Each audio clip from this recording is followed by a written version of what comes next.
காதல் ரோஜாவே எங்கே நீ எங்கே கண்ணீர் வழியுதடி கண்ணீர்.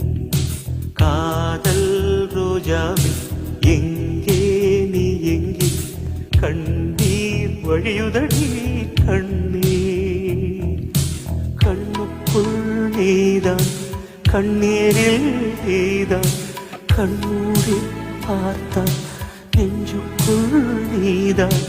என்னானதோ ஏதானதோ சொல் சொல். இதுக்குதான் நான் கடவுளை வேண்டிக் கொள்கிறேன், எனக்கு நிறைய ஜென்மங்கள் கொடு சுவாமி, நான் எஸ்பிபி ஆகவே பாடகனாகவே பிறக்கணும், இவங்களும் இப்படியே திரும்ப திரும்ப பிறக்கணும், இவங்களுக்கு இன்னும் சந்தோஷம் கொடுக்கறதுக்கு பாடுறதுக்கு எனக்கு வாய்ப்பு கிடைக்கணும். அப்படிதான் நான் நன்றி, எத்தனை ஜென்மம் எடுத்தாலும் உங்க நன்றியை நான் தீர்க்கவே முடியாது. நான் கடன்காரனாக இருக்கிறதுக்கு ரொம்ப ரொம்ப ஆனந்தப்படுகிறேன்.